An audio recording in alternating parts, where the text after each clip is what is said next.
عقیدہ، وہ ہے عقیدہ ہے نبوت اور رسالت۔ سبحان اللہ۔ نبوت اور رسالت پوری کائنات رب نے بنائی۔ نوٹ کر لیجئے گا، میں جو عقیدہ دینے لگا ہوں، آپ سارے نبیوں کو مانتے ہیں، سارے رسولوں کو مانتے ہیں، میں اس عقیدے سے ایک عقیدہ دینا چاہتا ہوں، اس عقیدے میں سے ایک عقیدہ دینا چاہتا ہوں۔ ساری کائنات اس نے بنا دی، نہ مستری بنایا نہ مزدور، کون کہاں اور بنا دی، لیکن ایک چھوٹے سے بندے کو ہدایت دینے کے لیے کبھی آدم کو بھیجا، کبھی ابراہیم کو بھیج دیا، کبھی عیسیٰ کو بھیج دیا، کبھی یعقوب کو بھیجا، کبھی یوسف کو بھیجا، کبھی زکریا کو بھیجا، کبھی یحییٰ کو بھیجا۔ مولا تو پوری کائنات کو، درختوں کے پتے تیری تسبیح کرتے ہیں، ہر پتھر تیری تسبیح کرتا ہے، پہاڑ کی ہر چوٹی تجھے جانتی ہے، ریت کا ہر ذرہ تجھے جانتا ہے۔ جس طرح انہیں معرفت کروا دی تھی اسی طرح انہیں بھی کروا دینا۔ تو بات یہ نہیں، بات یہ ہے کہ میں اپنی مخلوق میں اپنے محبوب کے چرچے کروانا چاہتا ہوں، تاکہ دنیا کو پتہ چل جائے جو ملا ہے وہ مصطفیٰ کے صدقے دینا۔ سبحان اللہ، سبحان اللہ، سبحان اللہ، سبحان اللہ۔ بہت زیادہ نچوڑ، ماشاءاللہ۔ ساری کائنات کو رب کائنات ایک ہی دن پیدا فرماتے ہیں، سبحان اللہ۔ سارے انسانوں کو ایک ہی دن پیدا کر دیتے، کن کہہ کے کر سکتے تھے نا؟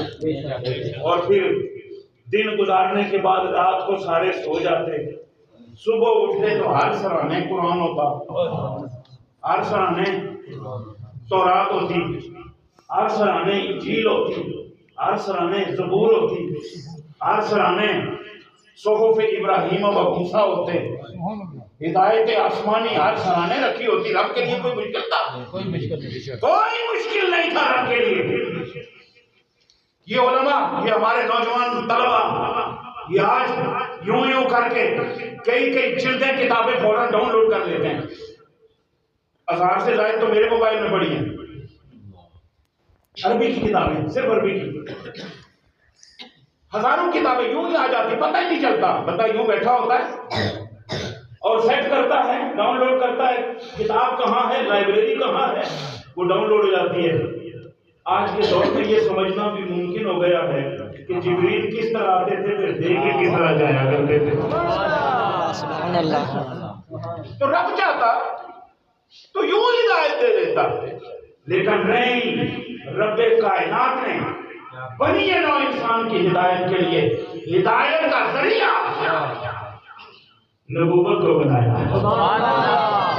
سمجھیں ہمیں بات، ہدایت کا ذریعہ، رہنمائی کا ذریعہ، ہدایت کا ذریعہ نبوت اور رسالت کو بنایا، اور سب سے پہلے نبی، سب سے پہلے انسان کو سب سے پہلا نبی بنا کر دنیا کو بتا دیا، اے دنیا والوں جو مرضی کر لو، میرے تک پہنچنے کے لیے کسی نہ کسی نبی کا دامن تھامنا ہوگا۔ اپنے دور میں لوگوں نے آدم کا دامن تھاما، جنہیں ہدایت نصیب ہوئی، پھر اپنے دور میں لوگوں نے جناب نوح کا دامن تھاما، یکے بعد دیگر انبیاء آتے گئے، لوگ دامن سے وابستہ ہوتے گئے، انہیں ہدایت نہیں ملی جو نبی سے دور رہے، انہیں ہدایت ملی جو نبی کے پاس آ گئے۔ یہ کسے وسیلہ کہتے ہیں؟